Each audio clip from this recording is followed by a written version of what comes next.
Russian teachers were once paid in vodka. The economic crisis that had hit the world during the 1990s had a different impact on every nation around the globe. This economic crisis wasn't caused by something specific, as it is defined by many different events concerning the financial status of the world.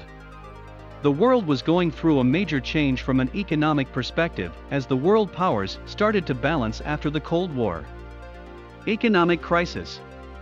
It started with the United States and many other Central European countries being hit very hard by this, especially with the most major recession seen in history due to the Gulf crisis pushing consumer confidence to an all-time low.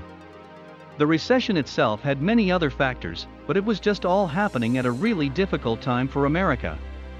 Then followed the banking crisis within the Scandinavia countries such as Finland and Sweden, who at the time were known to have some of the strongest banks around the world due to their financial muscle supported by offshore accounts.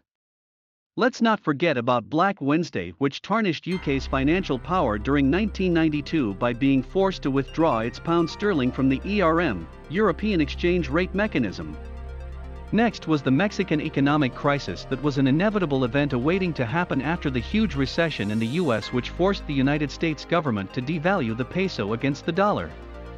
As the main exporter and importer of Mexico was the US, they got screwed really bad, as most dollars present in Mexico were taken out overnight, causing a capital flight.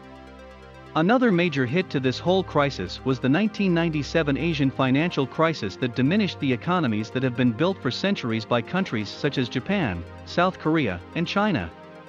Next in line, and the most important to this article, is the 1998 Russian financial crisis that occurred due to the Russian central bank devaluing the Russian ruble and defaulting on its debt.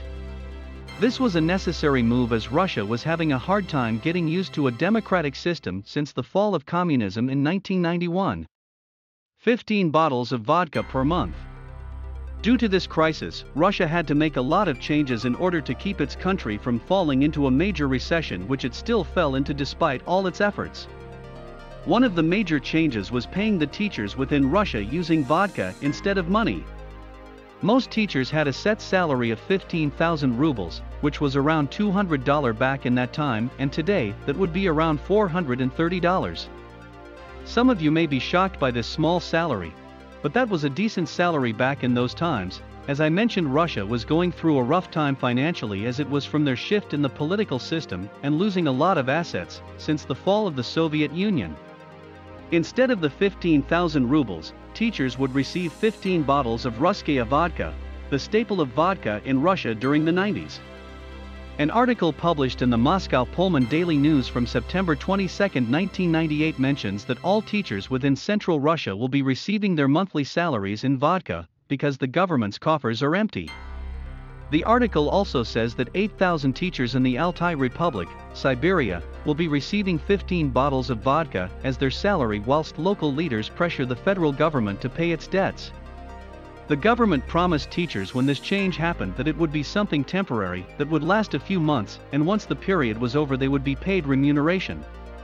The government promised to pay the equivalent of $2.5 million to all teachers in August of 1998, but no teacher received any money.